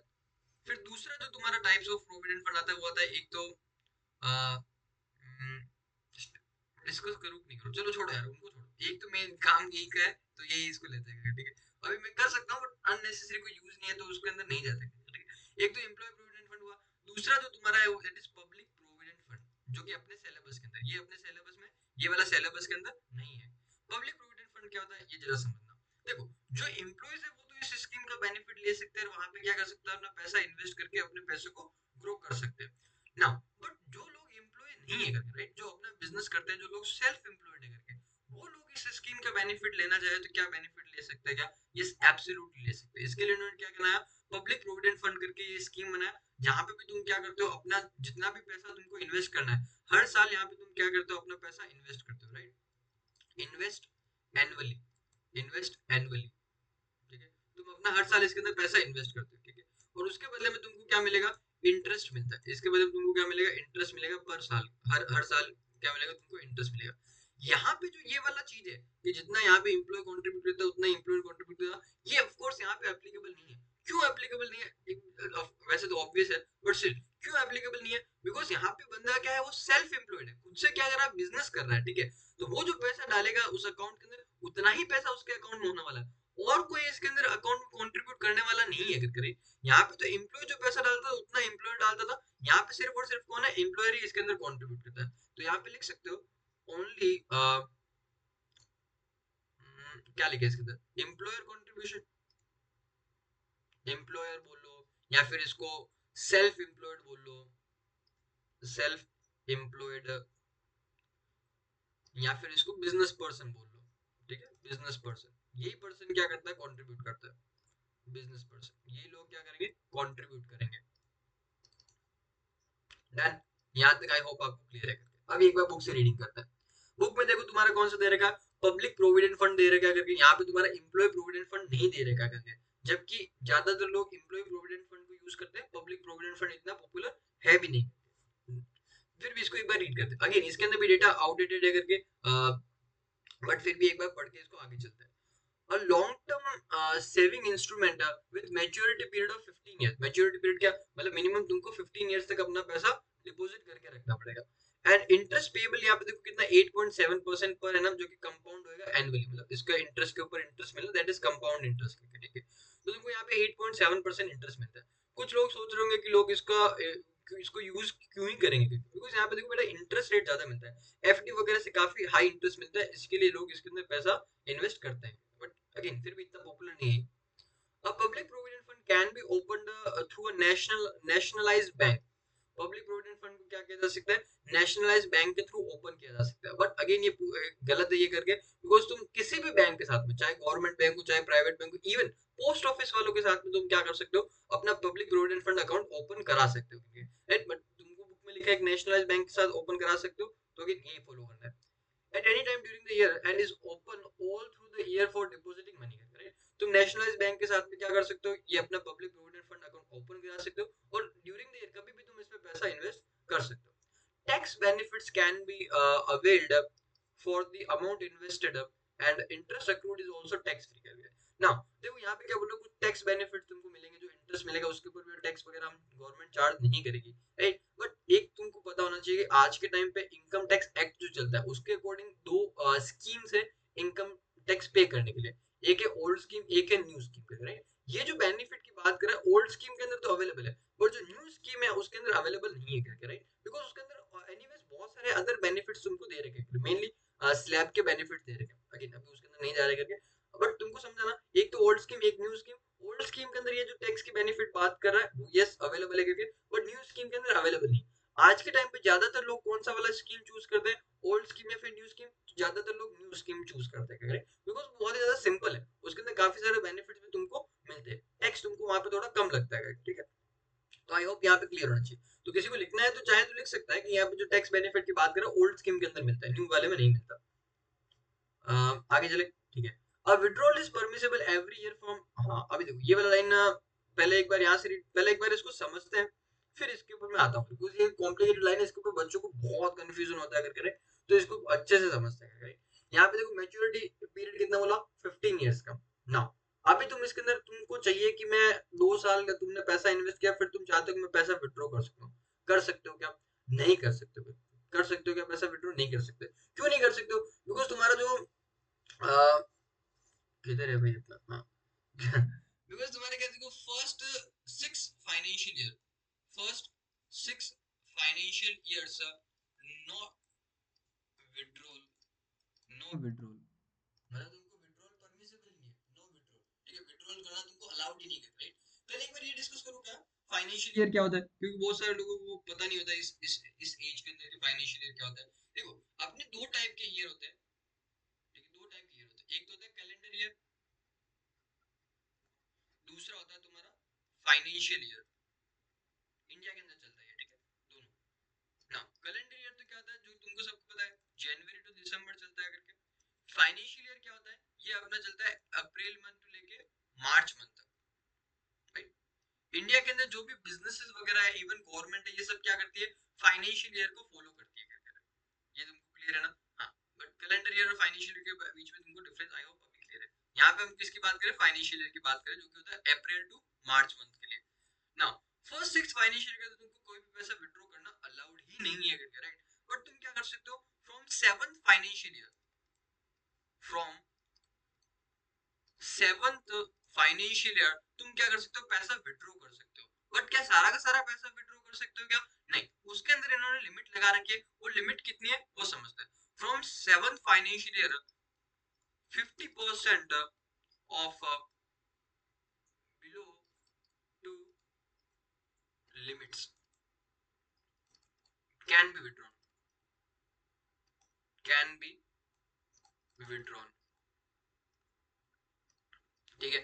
अभी देख, ध्यान से समझना मैं क्या बोलने वाला हूँ, सबका अटेंशन यहाँ पे होना चाहिए, राइट? बिकॉज बाद में तुमको बहुत कंफ्यूजन आएगा, ठीक है? इसको एग्जांपल के थ्रू समझते हैं। लेट्स से कि अभी जो अपना फाइनेंशियल ईयर चल रहा है 2026-27, ये अपना क्या चल रहा है, करंट फाइनेंशियल ईयर चल रहा है, करंट फाइनेंशियल ईयर चल रहा है, करंट फाइनेंशियल ईयर चल रहा है, ठीक है? ये अभी अपना करंट फाइनेंशियल ईयर चल रहा है। इसके अंदर प्रॉपर लिखता हूँ, अगर नहीं तो बाद में मेरे को पता तुमको समझेगा नहीं, तो इसको थोड़ा इरेज करते हैं, ठीक है? तो अभी अपना करंट फाइनेंशियल ईयर कौन सा चल रहा है, 2026-27 चल रहा है, राइट? एंड अज्यूम करके चलता हूँ कि ये वाला क्या है, 6th सॉरी 7th या फिर 8th या फिर 9th या फिर 10th जो भी है, वो फाइनेंशियल ईयर जहाँ पे आपको पैसा विड्रॉ करना परमिसिबल है। तो मैक्सिमम तुम कितना पैसा विड्रॉ कर सकते हो वो देखते हैं, राइट? तो तुमको चेक करना है कि आज का जो करंट फाइनेंशियल ईयर, इसका इमीडिएटली कौन सा, इमीडिएटली पिछला वाला फाइनेंशियल ईयर कौन सा था, ठीक है, उसके एंड में तो हो जाएगा। इसके इमीडिएटली पिछला वाला फाइनेंशियल ईयर कौन सा था, 2025-26, ठीक है, जिसका एंड क्या रहेगा, 31 मार्च 2026, ठीक है? ये हो गया, क्या हो गया, इमीडिएटली प्रीसीडिंग फाइनेंशियल ईयर का and, end of immediately preceding financial year, end of preceding, preceding मतलब पिछला फाइनेंशियल ईयर, ठीक है? एंड ऑफ 31 मार्च 2026 क्या हो गया, end of preceding financial year करके, ठीक है? यहाँ पे तुमको देखना है तुम्हारा अकाउंट में बैलेंस कितना था। लेट्स से कि इस पॉइंट ऑफ टाइम पे तुम्हारे अकाउंट में बैलेंस था 10 लाख रुपीस, ठीक है?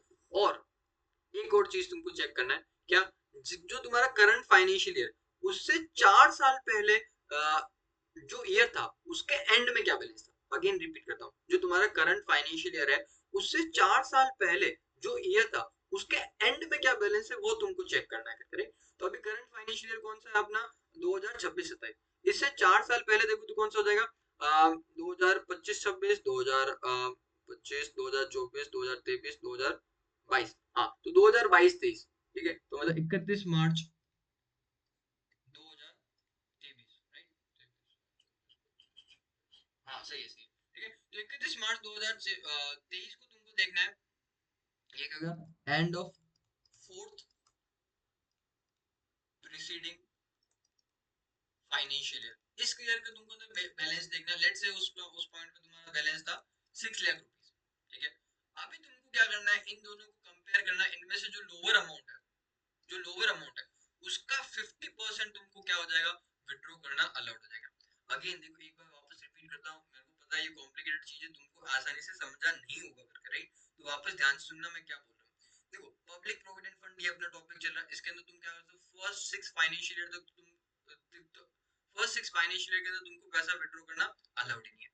7th फाइनेंशियल ईयर से तुम क्या कर सकते हो, अपना पैसा विड्रॉ कर सकते हो, बट अनलिमिटेड विड्रॉ नहीं कर सकते। कितना लिमिट लगा रहा है, कितना विड्रॉ कर सकते हो, तो maximum 50% of these two limits, ठीक है? तुमको ये दो लिमिट्स कैलकुलेट करना है, दो अमाउंट कैलकुलेट करना है, और उनका जो लोअर अमाउंट रहेगा, इनका जो लोअर अमाउंट, इन दोनों में से जो लोअर अमाउंट है इसका मैक्सिमम 50% विड्रॉ कर सकते हो, ठीक है? इन दोनों में से लोअर कौन सा है, 6 लाख रुपीस, इसका मैक्सिमम 50% विच इज 3 लाख। तो मैक्सिमम 3 लाख रुपीज तुम क्या कर सकते हो, विड्रॉ कर सकते हो।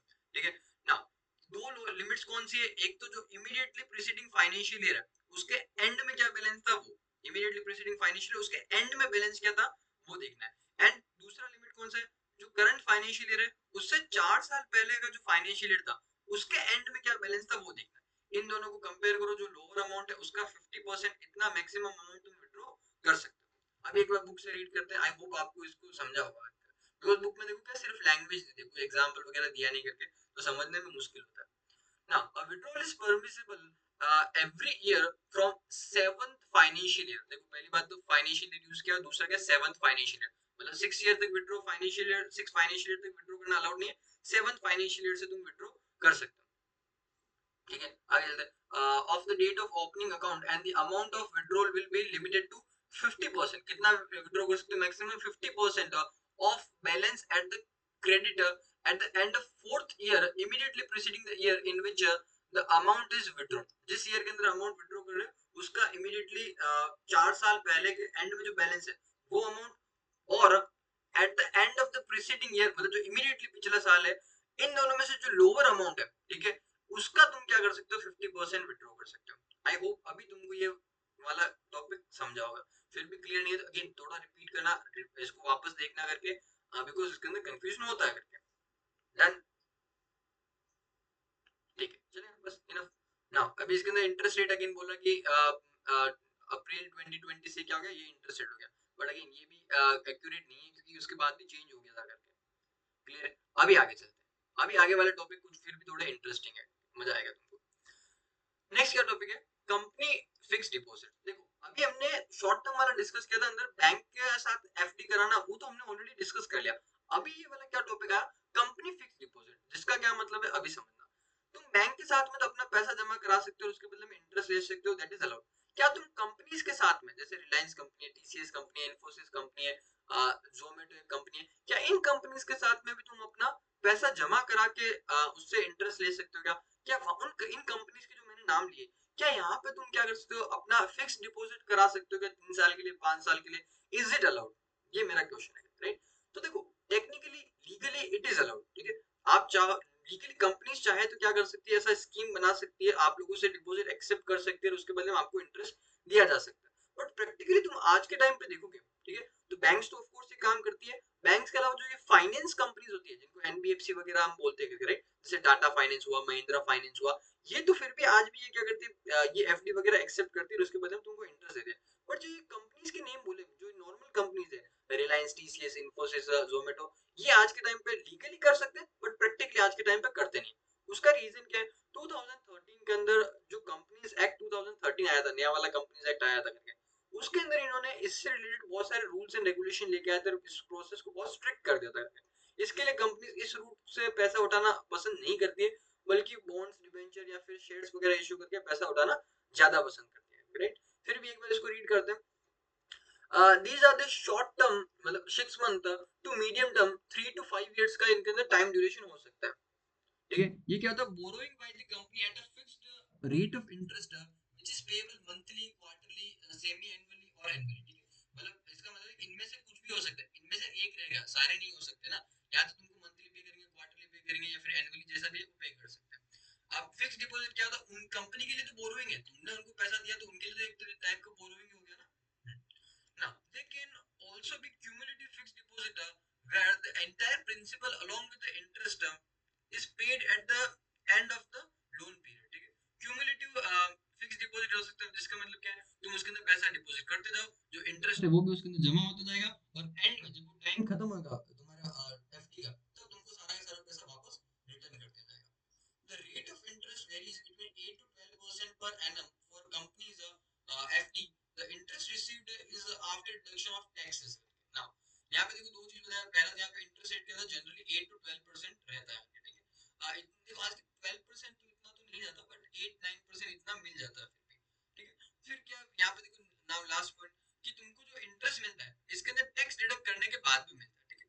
यहाँ पे जो टैक्सेस की बात कर रहा है, इसकी बात कर रहा है, टीडीएस की बात कर रहा है, टैक्स डिडक्टेड एट सोर्स करके, ये इनकम टैक्स के अंदर एक टाइप ऑफ इनकम टैक्स, ये बेसिकली ये तरीका है जहाँ पे क्या होता है, जो जैसे तुमको इनकम मिलती है ना, हाथों हाथ टैक्स करके फिर ही तुमको इनकम मिलती है, तो ये उस पॉइंट की बात कर रहा है। अगेन जब तुम इनकम टैक्स वगैरह डिटेल में पढ़ते हो तब इस कॉन्सेप्ट को समझते हो, राइट? कि तुमको जब इनकम मिलेगा उस टाइम पे तुमको टैक्स कट के, टीडीएस कट के ही तुमको इनकम मिलता है। जिन लोगों के पेरेंट्स जॉब वगैरह करते हैं उनको पूछना उनका जो सैलरी आता है, राइट, उसमें टैक्स कट के ही उनको मिलता है, राइट? तुमको यदि कोई इंटरेस्ट बैंक से भी यदि बहुत ज्यादा इंटरेस्ट मिलता है सेविंग या फिर एफडी के अंदर, तो अपने पेरेंट्स को पूछना, उनको पता होगा वहां पे भी क्या होता है, टैक्स कट के ही तुमको वो इंटरेस्ट इनकम रिसीव होता है। आई होप तुमको एफडी वाला क्लियर है करके ना। अभी तुमको एक बार मैं इसको प्रैक्टिकली बताना चाहता हूँ कि कौन कौन से आज के टाइम पे एफडीज अवेलेबल है। जैसे मैंने बोला, आज ये नॉर्मल कंपनीज है, लीगली कर सकती है एक्सेप्ट एफडी, बट आज के टाइम पे वो एफडी करती नहीं है। बैंक तो ऑफ कोर्स एफडी एक्सेप्ट करती है, बैंक के अलावा जो अदर कंपनीज है, फाइनेंस कंपनीज है, वो एफडी जरूर एक्सेप्ट करती है। तो कुछ एग्जांपल मैं दिखाना चाहूंगा तुमको। ये देखो, ये स्टेबल मनी करके एक वेबसाइट है जहाँ पे जाके तुम देख सकते हो। यहाँ पे देखो, ये एफडीज के तुम्हारे पास ऑप्शन है करके, अपना एफडी कराओ करके। यहाँ पे इंटरेस्ट रेट देखो क्या, 8.5%, 8.3%, इतना अच्छा इंटरेस्ट रेट मिलता है। बट तुम नोटिस करो, ये सब तो क्या है, बैंक्स, ये सब क्या रहेंगे, बैंक्स रहेंगे। बट बैंक को तो ऑफकोर्स करना ही है। अब बैंक के अलावा तुमको बताता हूँ मैं। चलो भाई, हाँ, ये देखो तुम, यहाँ पे जो श्रीराम फाइनेंस है या फिर महिंद्रा फाइनेंस है, बजाज फाइनेंस है, ये बैंक्स नहीं है। ये क्या है, फाइनेंस कंपनी है, बट ये बैंक्स नहीं है करके। ये लोग भी क्या करते हैं, एफडी एक्सेप्ट करते हैं। और यहाँ पे इंटरेस्ट देखो 8% के आसपास यहाँ पे इंटरेस्ट तुमको दे रहे हैं करके, right, which is good interest करके। और भी देखे क्या, और आगे कुछ एग्जांपल्स हो तो, ठीक है। हाँ, तो आई थिंक यही एग्जांपल है। ये दो चार कुछ कंपनीज है जो लोग आज भी क्या करते हैं, एफडी एक्सेप्ट करते हैं, जिनके साथ अपना चाहो तो एफडी करा सकते हो। कॉर्पोरेट इसमें देख रहा तुमने लिस्ट में, कोई रिलायंस, टीसीएस, इन्फोसिस वगैरह ये देखने को नहीं मिलती। हालांकि 2013 से पहले कुछ कंपनीज थी जो कि एफडी एक्सेप्ट करती थी। जैसे डाबर करके कंपनी, वो एक्सेप्ट करती थी। जेके सीमेंट करके वो कंपनी एक्सेप्ट करती थी। एक दो और कंपनी थी करके, अडानी की कोई कंपनी थी क्या, रिलायंस, रिलायंस कंपनी थी, वो भी इसके अंदर एक्सेप्ट करती थी। ये सब क्या करती है, एफडीज एक्सेप्ट करती थी। बट 2013 से पहले, 2013 के अंदर जब कंपनीज एक्ट आया तो इन लोगों ने एक्सेप्ट करना बंद कर दिया। अभी आगे चलते हैं, बॉन्ड्स एंड डिबेंचर्स। ये डिस्कस करते हैं, पहले एक बार नोट्स में डिस्कस करते हैं, फिर इसके अंदर आते हैं वापस। टॉपिक अपने क्या है, बॉन्ड्स एंड डिबेंचर्स। ये अपने डिस्कस एक बार तुमने ऑलरेडी किया है, बट फिर भी एक बार वापस इसको डिस्कस करेंगे, ठीक है। इसको सिंपल तरीके से समझना हो तो क्या होता है, लोन होता है, ठीक है। कंपनीज को, गवर्नमेंट को पैसों की नीड होती है, तो वो क्या कर सकते हैं, पब्लिक से आके लोन ले सकते हैं। तो वहां पे जो लोन लेते हैं, इसके लिए जो इंस्ट्रूमेंट यूज करते हैं उसको हम क्या बोलते हैं, बॉन्ड्स या फिर डिबेंचर्स बोलते हैं। ये बेसिकली इसको सर्टिफिकेट्स की तरह समझो, जिसके अंदर सारा का सारा डिटेल्स लिखा होता है। कितने अमाउंट का लोन है, कौन पर्सन दे रहा है, कितना इंटरेस्ट मिलेगा, कितने साल के बाद में लोन को चुकाया जाएगा, ये सारा इन्फॉर्मेशन इसके अंदर लिखा रहता है बॉन्ड्स एंड डिबेंचर्स के अंदर ना। अभी बॉन्ड्स एंड डिबेंचर्स के अंदर तुमको समझना, लोन लोन ही होता है, ठीक है, जो तुम लोग देते हो इन कंपनी या फिर गवर्नमेंट। बॉन्ड्स एंड डिबेंचर्स में कुछ टाइप्स होते हैं, उनको डिस्कस करते हैं करके। पहला जो तुम्हारा टाइप रहेगा, जिसको हम बोलते हैं करके नॉन कन्वर्टिबल, नॉन कन्वर्टिबल, या फिर तुम इसको रिडीमेबल, रिडीमेबल डिबेंचर्स भी बोल सकते हो। रिडीमेबल बॉन्ड्स या फिर डिबेंचर्स, तुम चाहो जो वर्ड यूज कर लेना, ठीक है। मैं यहाँ पे अभी के लिए बॉन्ड्स वर्ड यूज कर रहा हूँ, दोनों सेम ही चीज है, ठीक है ना। इसके लिए पहला जो तुम्हारा टाइप है कौन कौन सा है, वो है तुम्हारा नॉन कन्वर्टेबल, या फिर इसको तुम रिडीमेबल बॉन्ड्स भी बोल सकते हो। इसके अंदर क्या रहेगा, जो जब तुम्हारा लोन का टाइम खत्म होगा, 5 साल का, 10 साल का, जो भी लोन का टाइम ड्यूरेशन है जो खत्म होगा, तो तुमको क्या हो जाएगा, पैसा वापस चुका जाएगा, रीपेमेंट ऑफ लोन। यहाँ पे क्या रहेगा, रीपेमेंट ऑफ लोन, मतलब तुमको लोन वापस चुका दिया जाएगा, ठीक है। इसके अलावा कौन कौन से टाइप है वो जरा समझते हैं। हाँ, इसके अलावा सेकंड टाइप देखो, ये देखो, इसको नॉन कन्वर्टेबल बोलते हैं। ये क्यों बोलते हैं, अभी अभी तुमको समझेगा जब मैं दो बाकी एक दो एक्सप्लेन करता हूँ। दूसरा कौन सा होता है, कन्वर्टेबल, कन्वर्टेबल बॉन्ड्स। सी, अब ये जरा ध्यान से बना, इसके अंदर अगेन बच्चों को कंफ्यूजन होता है। कन्वर्टेबल बॉन्ड्स के अंदर बेसिकली क्या रहेगा, जब तुम्हारा लोन का टाइम ड्यूरेशन खत्म होएगा, ठीक है, लेट्स से कंपनी ने तुमसे लोन लिया, कितने का, 1 लाख रुपए का लोन लिया, ठीक है। अब लोन का जब टाइम ड्यूरेशन खत्म हुआ, तो पहले वाले केस में तो क्या रहेगा, तुमको वो 1 लाख रुपए वापस दे देंगे, ठीक है। बट कन्वर्टेबल बॉन्ड है तो उस केस में क्या रहेगा, कि तुमको पैसा वापस नहीं लौटाया जाता, बल्कि तुमको क्या करती है कंपनी, अपनी कंपनी के शेयर दे देती है। क्या करेगी, अपनी कंपनी के उतने अमाउंट के शेयर दे देगी। 5 साल बाद में तुमने 1 लाख रुपए इन्वेस्ट किया था, तो 1 लाख रुपए का तुमने जो लोन दिया था, वो उस 1 लाख रुपए के अमाउंट का क्या करेगी, तुमको अपने शेयर्स दे देगी। इसको हम बोलते हैं क्या, कन्वर्टेबल बॉन्ड। बेसिकली तुम्हारे जो बॉन्ड्स है या फिर डिबेंचर्स है, वो इक्विटी शेयर्स के अंदर कन्वर्ट हो जाता है, राइट। कन्वर्टेबल बॉन्ड्स में क्या रहेंगे, यहाँ पे no repayment of loan, no repayment of loan, no repayment of loan. होता क्या है यहाँ पे, लोन कन्वर्टेड, लोन तुम्हारा कन्वर्ट होता था इक्विटी शेयर्स में, इक्विटी शेयर्स में लोन तुम्हारा कन्वर्ट हो जाएगा इक्विटी शेयर, इक्विटी शेयर्स बोलो या फिर नॉर्मली शेयर्स बोलो, सेम चीज है। आई होप यहाँ पे क्लियर है। फिर थर्ड जिसका होता है पार्टली कन्वर्टेबल, पार्टली कन्वर्टेबल, ठीक है। पार्टली कन्वर्टेबल के अंदर क्या रहेगा, पार्टली कन्वर्टेबल बॉन्ड्स, इसके अंदर क्या रहेगा, तुमको अगेन वही वाला एग्जांपल कंटिन्यू करते हैं, तुमने 1 लाख रुपए का उनको लोन दिया था ना, अभी जब तुम्हारा लोन का टाइम ड्यूरेशन खत्म होएगा तो वो कंपनी क्या करेगी, कुछ अमाउंट का तो तुमको वापस पैसा चुका देगी एंड बाकी अमाउंट का क्या करेगी, तुमको शेयर्स दे देगी, ठीक है। जैसे कि partly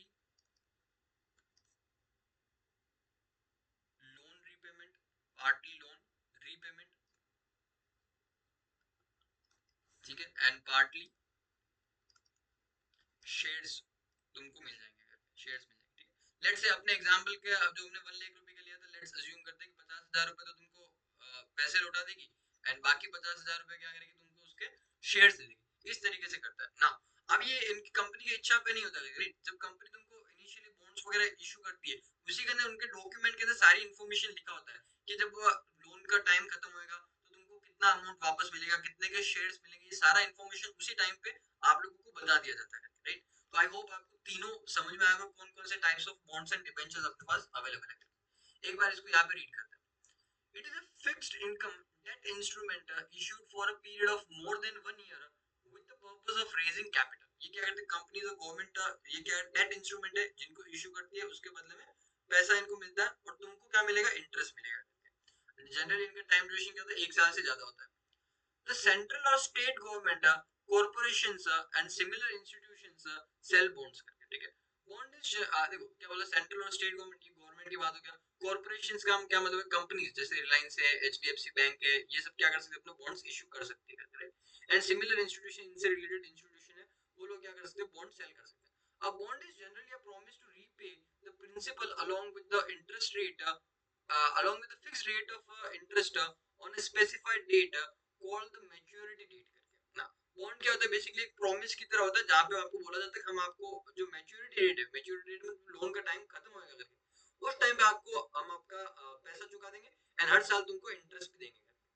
Debentures are instrument issued by the companies similar to bonds.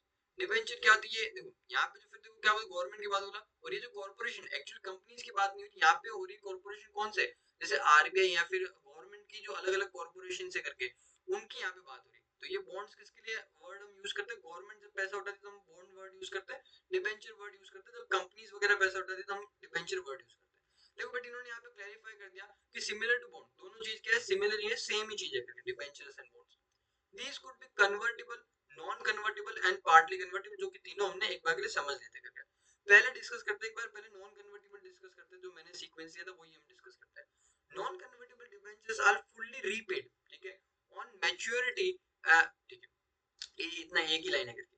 Non convertible debentures जिनका मैंने एक और नाम बताया था रिडीमेबल डिबेंचर्स, रिडीमेबल वर्ड का ही मतलब होता है वापस चुकाना करके, उसको रिडीम करना, पैसे चुकाना करके, ठीक है।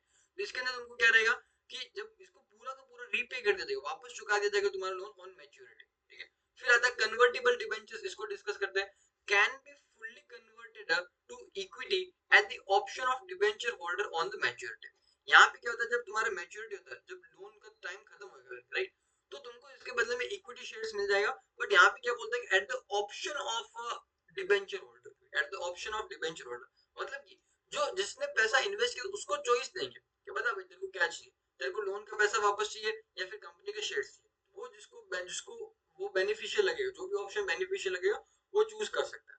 देन ना लास्ट वाला पार्टली कन्वर्टेबल डिबेंचर्स, ये क्या होता है, पार्टली रीपेड, थोड़ा अमाउंट पे कर देंगे and partly convertible on maturity, partly convertible तो पार्टली शेयर्स में कन्वर्ट हो जाएंगे eight the option of debenture holder, ठीक है, कि मतलब उसको चाहिए कि नहीं चाहिए वो डिसाइड करता है। वैसे तो देखो इसने बोला है eight the option of debenture holder, but यहाँ पे दोनों टाइप के आपको देखने को मिलते हैं, एक में जहाँ पे ऑप्शन दिया जाता है, दूसरे में आपको ऑप्शन नहीं दिया जाता, दोनों टाइप को आपको देखने को मिलते हैं, राइट। आई होप आपको ये डिबेंचर्स एंड बॉन्ड्स वाला क्लियर रहेगा एब्सोल्युटली। अभी आगे चलते हैं। नाउ दो लास्ट टॉपिक बचे हैं, इसके अंदर म्यूचुअल फंड वाला and life insurance policy. I know video काफी बड़ा हो रहा है करके, बट क्या करें, इसको एक बार खत्म करने की इच्छा हो रही है क्योंकि मेरे पास, ठीक है ना। अभी डिस्कस करते हैं म्यूचुअल फंड वाला। सी, म्यूचुअल फंड का देखोगे ना तुम, वैसे तो अपना अपने इस सिलेबस के अंदर एक डेडिकेटेड चैप्टर दे रखा है, ठीक है, जिसके अंदर म्यूचुअल फंड को इन डिटेल हम डिस्कस करने वाले हैं। बट अगेन यहाँ पे थोड़ा सा ब्रीफली इसको डिस्कस करते हैं। सी, और तुमको समझेगा भी म्यूचुअल फंड क्या होता है, थोड़ा आइडिया यहाँ पे लगेगा, बट अगेन डिटेल में हम वो जब चैप्टर आएगा तभी डिस्कस करेंगे। म्यूचुअल फंड में बेसिकली होता क्या है, हम लोग जो इन्वेस्टर लोग हैं, हम लोग कौन इन्वेस्टर लोग हैं करके, वो अपना पैसा क्या करते हैं, म्यूचुअल फंड वालों को देते हैं। हम अपना पैसा क्या करेंगे, म्यूचुअल फंड वालों को देंगे। एंड म्यूचुअल फंड वाले क्या करेंगे, अपने पैसे को आगे इन्वेस्ट करते हैं, अपने पैसे को क्या करेंगे, आगे चल के इन्वेस्ट करते हैं। इन्वेस्ट कहाँ पे कर सकते हैं, ये शेयर मार्केट में इन्वेस्ट कर सकते हैं, ये चाहे तो इसको डेट मार्केट में इन्वेस्ट कर सकते हैं, ठीक है, या फिर ये क्या कर सकते हैं, हाइब्रिड भी कर सकते हैं। हाइब्रिड मतलब डेट और इसके अंदर दोनों के अंदर करेंगे हाइब्रिड इन्वेस्टमेंट। क्लियर है। अभी देखो म्यूचुअल फंड में क्या करें, हम लोग अपना पैसा दे रहे हैं म्यूचुअल फंड को, म्यूचुअल फंड वाला क्या करता है, अपने बिहाफ पे आगे इन्वेस्ट करते हैं, राइट। और इसके ऊपर जो भी रिटर्न जनरेट होगा, ये जो इन्होंने आगे इन्वेस्ट किया, इसके ऊपर जो भी रिटर्न हुआ, इसके इसके अंदर से क्या करें, अपना एक छोटा सा म्यूचुअल फंड वाले कमीशन काटते हैं और तुमको वो दे देते हैं बाकी पैसा, राइट। कमीशन क्यों काटते हैं, बिकॉज तुम्हारे लिए काम कर रहे हैं ना यार, तुमको तुम्हारे लिए इतनी कंपनीज को रिसर्च कर रहे हैं, इन्वेस्ट कर रहे हैं, तुमको अच्छा रिटर्न जनरेट करके दे रहे हैं, तो थोड़ा वो कमीशन काटते हैं, बाकी पैसा तुमको दे देते हैं ना। म्यूचुअल फंड के अंदर आगे जो इन्वेस्ट करते हैं, शेयर मार्केट में इन्वेस्ट करते हैं, इसमें भी देखो अलग अलग टाइप्स ऑफ स्कीम्स अवेलेबल होता है। शेयर मार्केट में इन्वेस्ट करने का भी अलग अलग ऑप्शंस होते हैं, जैसे कि एक तो होता है लार्ज कैप कंपनीज में इन्वेस्ट करेंगे, लार्ज कैप म्यूचुअल फंड्स, ठीक है। लार्ज कैप म्यूचुअल फंड मतलब सिर्फ बड़ी बड़ी कंपनीज के अंदर इन्वेस्ट करना। फिर होता है तुम्हारा एक mid cap mutual funds, mid cap mutual fund मतलब सिर्फ और सिर्फ मिड साइज कंपनीज के अंदर इन्वेस्ट करेंगे। स्मॉल कैप म्यूचुअल फंड छोटी कंपनीज के अंदर इन्वेस्ट करेंगे करके। इसके अलावा बहुत सारे टाइप्स ऑफ म्यूचुअल फंड्स आते हैं, राइट। जैसे एक तो है flexi cap mutual fund, right, कि फ्लेक्सी कैप म्यूचुअल फंड में इनमें से किसी भी के अंदर भी इन्वेस्ट करो, छोटी कंपनी बड़ी कंपनी को कोई फर्क नहीं पड़ता, राइट। फिर एक इसके अंदर तुम्हारा देखोगे तो इंडेक्स स्पेसिफिक, सॉरी इंडेक्स क्या बोलो, sector specific, sector specific mutual fund, मतलब कि सिर्फ और सिर्फ फार्मा कंपनीज के अंदर इन्वेस्ट करेंगे या फिर सिर्फ और सिर्फ ऑयल कंपनीज के अंदर इन्वेस्ट करेंगे। इस तरीके के म्यूचुअल फंड देखने को मिलते हैं। डेट मार्केट के अंदर ये बेसिकली क्या करने वाले, तुम्हारा बॉन्ड्स के अंदर, डिबेंचर्स के अंदर, मनी मार्केट के जो इंस्ट्रूमेंट्स है, ठीक है, वहां पे ये लोग अपना पैसा इन्वेस्ट कर सकते हैं। बॉन्ड्स हो गया, डिबेंचर्स हो गया, मनी मार्केट के जो इंस्ट्रूमेंट है, यहाँ पे भी अपना पैसा इन्वेस्ट कर सकते हैं। हाइब्रिड का इन्वेस्टमेंट का मतलब क्या होता है, बोथ मतलब इक्विटी में एंड डेट मार्केट में, दोनों के अंदर इन्वेस्ट करते हैं। थोड़ा अमाउंट इक्विटी में इन्वेस्ट करते हैं, थोड़ा अमाउंट इसके अंदर डेट मार्केट में इन्वेस्ट करते हैं। नाउ म्यूचुअल फंड किन लोगों के लिए यूजफुल है, ये क्वेश्चन आइडेंटिफाई करना बहुत जरूरी है, राइट। इसका आंसर बहुत जरूरी है। किन लोगों के लिए म्यूचुअल फंड यूजफुल है, जनरली वो लोग जिनके पास या तो अब खुद से शेयर मार्केट वगैरह में इन्वेस्ट करने का टाइम नहीं है, या फिर टाइम तो है बट उनको नॉलेज नहीं है करके। इन लोगों के लिए क्या होता है, म्यूचुअल फंड सबसे बेस्ट है। आप म्यूचुअल फंड को पैसा दो, उन्हीं का काम है कि वो आगे चल के इन्वेस्ट करेंगे। म्यूचुअल फंड में बेसिकली होता क्या है, ये कंपनी है जहाँ पे बहुत सारे फाइनेंस के एक्सपर्ट लोग बैठे होते हैं, सीए, एमबीए, सीएफए, इतना इन्होंने प्रोफेशनल डिग्री कर रखा होता है, मार्केट का बहुत नॉलेज है, तो वो आपके बिहाफ पे क्या करते हैं, आपका इन्वेस्टमेंट हैंडल करते हैं, right. I hope mutual fund किस तरीके से काम करता है आपको क्लियर होगा। अभी एक बार इसको रीड कर लेते हैं। These are the funds operated by the investment company which raises money from the public and invest in a group of assets, shares, debentures in accordance with the stated set of objective. तुम लोगों से पैसा लेके आगे invest करेंगे in accordance with stated set of objective, मतलब तुमको पहले से बताएगी कि हम इसके अंदर इन्वेस्ट करेंगे और उसके अकॉर्डिंगली इन्वेस्ट करते हैं। It is a substitute for those who are unable to invest directly into equities or debt because of resources or time or knowledge. ठीक है, ये किन के लिए, जो लोग डायरेक्टली इन्वेस्ट नहीं कर पा रहे बिकॉज उनके पास रिसोर्सेज नहीं है, फिर टाइम नहीं है, फिर नॉलेज नहीं है, इस वजह से तो वो म्यूचुअल फंड को यूज कर सकते हैं। इसके बेनिफिट्स क्या होते हैं, प्रोफेशनली मनी मैनेजमेंट, क्योंकि जो पैसा तुम्हारा मैनेज करते हैं वो प्रोफेशनल्स होते हैं, एक्सपर्ट्स होते हैं। Buying in small amounts and diversification, थोड़ा अमाउंट का भी तुम परचेज कर सकते हो। डाइवर्सिफिकेशन मतलब थोड़े अमाउंट के अगर अलग अलग चीजों को तुम परचेज करके रख सकते हो, दैट इज डाइवर्सिफिकेशन। डाइवर्सिफिकेशन क्या मतलब होता है, अलग अलग चीजों के अंदर इन्वेस्ट करना, that is diversification. Mutual fund units are issued and redeemed by the fund management company based on the fund's NAV which is determined at the end of each trading session. ना इसके अंदर कुछ नई चीजें बताएं क्या? पहले तो क्या बता, तुम जब म्यूचुअल फंड के अंदर अपना पैसा इन्वेस्ट करते हो तो म्यूचुअल फंड वाले भी तुमको वापस कुछ देंगे ना, जिसको तुम यूज कर सकते हो, जिसके अंदर तुम्हारा डिटेल्स लिखा है, उसको हम बोलते हैं म्यूचुअल फंड यूनिट्स. तुम म्यूचुअल फंड में इन्वेस्ट करते हो, तुमको क्या मिलता है? म्यूचुअल फंड यूनिट्स मिलता है, राइट? ये कौन, अब तुमको म्यूचुअल फंड यूनिट्स वापस बेचना है, करके तुमने म्यूचुअल फंड के अंदर पैसा इन्वेस्ट किया, तुमको म्यूचुअल फंड यूनिट्स मिला, अभी तुमको इसको बेचना है. तो एक तो ऑप्शन है तुम कंपनी को वापस बेच सकते हो, करके उस म्यूचुअल फंड कंपनी को वापस बेचो और उसके बदले में तुमको पैसा मिल जाएगा. दूसरा कि तुम इन्वेस्टर लोग आपस के अंदर भी उसका बाइंग एंड सेलिंग कर सकते हो. दोनों ऑप्शन अवेलेबल है.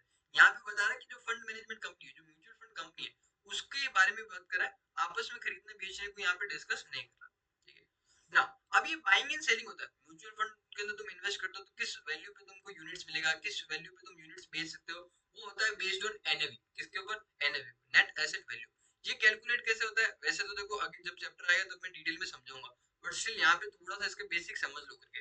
एंड एक तो पहली बात, ये हर डे कैलकुलेट होता है, हर ईच ट्रेडिंग से, मतलब हर डे ये कैलकुलेट होएगा करके.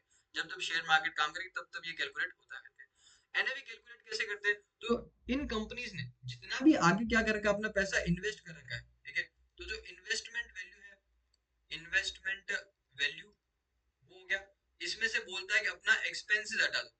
इन कंपनीज के भी कुछ एक्सपेंसेस होते हैं ना, ठीक है, वो एम्प्लॉइज को सैलरी देना होगा, ऑफिस का खर्चा होगा, ये हटा दोगे. फिर जो अमाउंट आएगा इसको तुम डिवाइड कर दो by total number of units, number of mutual fund units.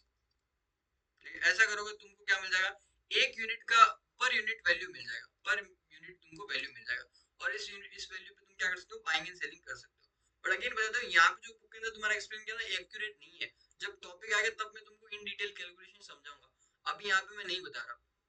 NAV which is determined at the end of each trading session, ये हमने डिस्कस किया. NAV is calculated as the value of all the shares held by the fund. मतलब जितने भी shares उसने purchase करके रखे हैं, उनका वैल्यू क्या है उसको टोटल करो.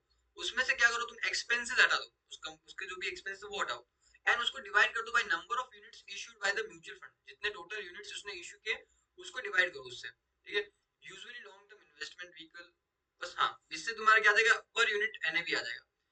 अब म्यूचुअल फंड्स की आगे बात करें तो क्या है? म्यूचुअल फंड्स तुम्हारे क्या रहेंगे? Are usually long term investment. लंबे टाइम तक तुम इनको इन्वेस्ट करना तो इसको यूज कर सकते हो.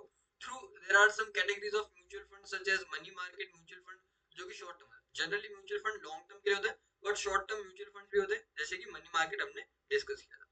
नाउ लास्ट टॉपिक एक बार क्विकली इसको डिस्कस करके इसको अपना आज का टॉपिक कंक्लूड करते हैं. बहुत लंबा वीडियो एनीवेज हो गया है. Insurance policies, but again understanding में कॉम्प्रोमाइज नहीं करेंगे, जितना है उतना पूरा समझेंगे करके. इंश्योरेंस पॉलिसीज को एक बार क्विकली देख लेते हैं. इंश्योरेंस पॉलिसीज, सी, क्या इंश्योरेंस पॉलिसीज भी एज अ तुम्हारा इन्वेस्टमेंट की तरह काम कर सकती है क्या? तो पार्टली कुछ टाइप्स ऑफ इंश्योरेंस पॉलिसी होती है जो कि तुम एज अ इन्वेस्टमेंट उसको तुम यूज कर सकते हो. ठीक है, जैसे कि पहला वाला तुम्हारा कौन सा? Term life policy. Term life policy, इस पॉलिसी में क्या होता है? बेसिकली तुम्हारा लाइफ को कवर किया जाता है, लाइफ कवरेज. ठीक है, जिसके अंदर बेसिकली तुम हर साल इंश्योरेंस कंपनी को प्रीमियम पे करते हो. एंड यदि तुम्हारा एक स्पेसिफिक एज से पहले तुम्हारा डेथ हो जाता है तो तुमको क्या मिलेगा? इंश्योरेंस कंपनी तुमको बहुत सारा पैसा देगी करके. ठीक है, लेट्स से कि तुम्हारा 60 इयर्स का एज इन्होंने रखा है, तुम हर साल प्रीमियम पे कर रहे हो, एंड 60 इयर्स की एज से पहले तुम्हारा डेथ हो गया तो तुम्हारी फैमिली को क्या मिलेगा? बहुत सारा पैसा तुमको मिलेगा. ठीक है, अभी इसके अंदर तुम, बहुत सारे लोग मेरे को बोलते हैं कि इसमें इंश्योरेंस कंपनी को बेनिफिट क्या होता है. देखो इसके अंदर देखो इंपॉर्टेंट पॉइंट क्या है? 60 इयर्स का एक लिमिट होता है, राइट? उससे पहले डेथ हुआ तो ही पैसा मिलता है. 60 ईयर के बाद में तुम्हारा डेथ हुआ तो पैसा नहीं मिलेगा, राइट? बिकॉज देखो कभी ना कभी तो इंसान मरेगा ना.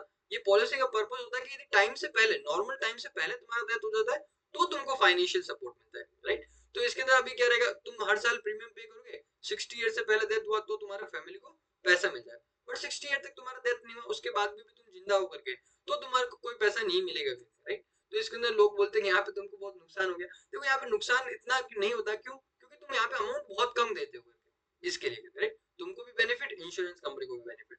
ना आगे चलते, ये हो गया पहला. दूसरा यहाँ पे रहेगा एंडोमेंट. एंडोमेंट पॉलिसी, इसके अंदर क्या होता है तुम्हारा? लाइफ कवरेज तो होता है, मतलब तुम्हारा डेथ हो गया एक टाइम से पहले तो तुमको पैसा मिलेगा ही ऑफ कोर्स। प्लस तुम्हारे यहाँ पे क्या होता है, इन्वेस्टमेंट एलिमेंट भी होता है, ठीक है। जिसका क्या मतलब है कि लेट्स से कि 60 ईयर तक तुम्हारा डेथ नहीं हुआ, ठीक है, 60 ईयर से पहले डेथ होता तो ऑफ कोर्स पैसा मिल जाएगा, बट 60 ईयर तक तुम्हारा डेथ नहीं होता, तो भी जब तुम्हारा जो खत्म होएगा, मैच्योरिटी टाइम होएगा, तब भी तुमको थोड़ा बहुत अमाउंट उस टाइम पे भी मिलेगा, राइट। डेथ हो गया तो बहुत बड़ा अमाउंट मिलेगा, डेथ नहीं हुआ तो थोड़ा अमाउंट तो तुमको मैच्योरिटी के ऊपर मिलेगा। इस केस के अंदर फिर तो आप बोलोगे ये तो बहुत बेनिफिशियल है करके, इतना भी बेनिफिशियल नहीं है, बिकॉज यहाँ पे क्या होता है, तुमसे प्रीमियम ज्यादा चार्ज किया जाता है, हर साल तुमको जो पैसा देना होता है इंश्योरेंस कंपनी को, वो पहले वाले ऑप्शन से यहाँ पे थोड़ा ज्यादा देना होता है।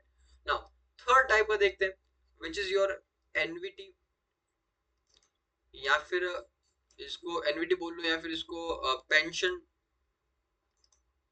या फिर इसको रिटायरमेंट पॉलिसी बोल लो, रिटायरमेंट पॉलिसी बोल लो। इसके अंदर बेसिकली क्या रहेगा कि तुमको हर मंथ पैसा मिलता रहेगा, right. Monthly monthly pension after retirement, after retirement, जब तुम रिटायर हो जाओगे, जब तुम रिटायर हो जाओगे, ठीक है, तभी तुमको क्या करेगा ये इंश्योरेंस कंपनी, हर महीना थोड़ा थोड़ा तुमको पेंशन देगी। बट इसके लिए तुमको क्या करना पड़ेगा, हर साल तुमको उसके लिए जब तक रिटायर नहीं होते तब तक तुमको हर साल थोड़ा थोड़ा उनको इंश्योरेंस प्रीमियम पे करना रहता है। फिर लास्ट एक टाइप ऑफ पॉलिसी डिस्कस कर लेते हैं, फोर्थ वाला, विच इज योर फोर्थ वाला was, हाँ, ULIP. ULIP is basically unit linked insurance policy. इसके अंदर तुम्हारा क्या रहेगा, लाइफ कवरेज तो तुमको मिलता है, मतलब तुम्हारी डेथ हो गई तो तुमको पैसा मिलेगा, प्लस यहाँ पे इन्वेस्टमेंट वाला भी एलिमेंट इन्वॉल्व रहता है, ठीक है ना। एंडोमेंट और यूलिप में क्या फर्क होता है, छोटा सा डिफरेंस होता है। यहाँ पे तो जो इन्वेस्टमेंट होता है क्या एकदम सेफ इन्वेस्टमेंट है, तुमको फिक्स्ड गारंटीड रिटर्न मिलता है, 4 से 5 6% हर साल तुमको ये रिटर्न यहाँ पे मिलता है। यहाँ पे जो रिटर्न, जो लाइफ कवरेज तो मिलेगा, यहाँ पे जो टाइप ऑफ इन्वेस्टमेंट है, ये बेसिकली किस टाइप का इन्वेस्टमेंट है, कि तुम्हारा शेयर मार्केट वगैरह में इन्वेस्ट किया जाता है, राइट। तो यहाँ पे जो रिटर्न है कोई फिक्स नहीं रहता, ठीक है, जितना शेयर मार्केट अच्छा परफॉर्म करेगा उतना अच्छा तुमको रिटर्न मिलेगा, right. Unit linked insurance policy तुम्हारा लिंक्ड होता है शेयर मार्केट वगैरह से। यहाँ पे आई होप चारों पॉलिसी आपको क्लियर होगी। अब एक बार यहाँ पे देखते हैं, देखो यहाँ पे पहली लाइन के अंदर इसको क्लैरिफाई करता है, दो not strictly investment avenues, life insurance company जैसा कोई स्ट्रिक्टली इन्वेस्टमेंट पर्पस के लिए नहीं बने, मेनली तो इनका पर्पस है तुम्हारे लाइफ को प्रोटेक्ट करना या फिर तुमको कवरेज देना, ये सब इनका प्रोटेक्ट होता है, बट फिर भी ये इन्वेस्टमेंट की तरह काम करती है। Life insurance policies also can be considered so as a investment, इसको कंसीडर किया जा सकता है based on the type of policy पे डिपेंड करता है, ठीक है। Life insurance is a contract providing for payment of a sum of money to the person assured or following him to the person entitled to receive the same on happening of certain event। ये जो language use किया है इसका simple सा मतलब है कि यहाँ तो तुमको पैसा मिलेगा, यदि एंडोमेंट जैसी पॉलिसी है तो जहाँ पे तुम्हारा 60 इयर्स होगा तुमको पैसा मिलेगा, नहीं तो तुम्हारा सर्टेन इवेंट जैसे डेथ, सर्टेन इवेंट का मतलब जैसे डेथ वगैरह है, राइट, तो उस केस के अंदर तुम्हारे फैमिली को पैसा मिल जाएगा। It is a good method to protect your family financially in case of death by providing fund for the loss of income, right? ये तुम अपने फैमिली को प्रोटेक्ट कर सकते हो, डेथ हुआ तो तुम्हारे फैमिली को पैसा मिल जाएगा। Type of policies include term life policy, ठीक है, जिसको हमने डिस्कस किया करके, अभी आई थिंक इसको यहाँ पे इलेबोरेट भी करेगा। टर्म लाइफ पॉलिसी क्या होता है पहले इसको समझते हैं। lump sum is paid to designated beneficiary in case of death of the insured। lump sum का मतलब होता है यहाँ पे एक साथ में बड़ा पैसा तुम्हारा पे किया जाएगा, किसको, बेनिफिशियरी पर्सन को, मतलब तुम्हारा जो नॉमिनल है, तुम्हारा जो फैमिली है उसको, इन case of death of the insured person, जिसने इंश्योरेंस पॉलिसी लिया उसका डेथ होता है तो उसकी फैमिली को पैसा पे किया जाएगा, वो भी लमसम मतलब एक साथ में पे किया जाएगा, वो टर्म लाइफ। फिर बात करते हैं एंडोमेंट पॉलिसी की। ये क्या होता है, provide for periodic payment of premium, मतलब हर साल उसको प्रीमियम पे करोगे इंश्योरेंस कंपनी को, and lump sum amount either in the event of death of the insured और on the date of expiry of the policy whichever earlier, ठीक है। तुम उसको हर साल प्रीमियम पे करोगे, एंड जब तुम्हारा या तो डेथ होएगा या फिर तुम्हारा जो मैच्योरिटी आएगा, राइट, इन दोनों में से जो भी तुम्हारा पहले है उस टाइम पे तुमको पैसा मिल जाएगा। थर्ड कौन सा है, देखो यहाँ पे एनवीटी या फिर पेंशन, इसके लिए रिटायरमेंट नाम भी तुम यूज कर सकते हो। इसके अंदर क्या रहेगा, give a guaranteed income for a life और फॉर अ सर्टेन पीरियड, कुछ टाइम तक तुमको क्या करेगा, हर साल गारंटीड इनकम देगा monthly generally. In case of death और after fixed annuity period expire for annuity payment, the invested annuity is refunded, ठीक है। इसके अंदर भी क्या बोलता है कि लेट्स से तुम्हारा डेथ टाइम से पहले हो जाता है करके, या फिर एक कुछ साल तक तुमको पैसा दिया, उसके बाद में तुम्हारा टाइम खत्म हो गया, ठीक है, तो उस केस में तुम्हारे फैमिली को पैसा वापस दे दिया जाएगा। रिटायरमेंट पॉलिसी की बात करो, ठीक है। आगे चल, लास्ट वाला यूलिप, ठीक है, ये हो गया ना यहाँ पे। हाँ, लास्ट वाला point, ULIP is a life insurance policy which provides a combination of risk coverage and investment. यहाँ पे तो कुछ लिखा नहीं है, बट यहाँ पे क्या होता है, बेसिकली पैसा तुम्हारा शेयर मार्केट के अंदर वगैरह इन्वेस्ट किया जाता है। एंडोमेंट पॉलिसी और इसके अंदर यही छोटा सा डिफरेंस है। पॉपुलरली तुमको बताऊं, वैसे अकॉर्डिंग टू माय ओपिनियन सबसे बेस्ट जो इन्वेस्टमेंट का पॉलिसी तुमको लेना है, that is term life policy, जिसके अंदर तुमको सिर्फ लाइफ कवरेज मिलता है, कोई इन्वेस्टमेंट एलिमेंट इन्वॉल्व नहीं होता है, राइट। बिकॉज बाकी जो सारे हमने इन्वेस्टमेंट के देखे गए जिसमें इन्वेस्टमेंट एलिमेंट इन्वॉल्व होता है, बहुत ज्यादा रिटर्न तुमको जनरेट करके नहीं देता है, राइट। पर इंडिया के अंदर तुम देखोगे तो सबसे ज्यादा पॉलिसी कौन सा बिकता है, तो वो बिकता है एंडोमेंट पॉलिसी बिकता है। क्यों? क्योंकि इंश्योरेंस वाले जो उसको इसके अंदर एक तो एजेंट वगैरह को ज्यादा कमीशन मिलता है, तो इसी को बेचने का उनका कोशिश रहता है। यहाँ पे तुमको रिटर्न, तुमको तो बहुत ही कम रिटर्न मिल रहा है, इंश्योरेंस कंपनी ही इसके अंदर पैसा कमाते हैं। इंडिया के अंदर 70% के आसपास जो भी पॉलिसी सेल होता है वो सारा का सारा एंडोमेंट पॉलिसीज है, ठीक है, एकदम कचरा पॉलिसी है, कोई काम का नहीं है करके।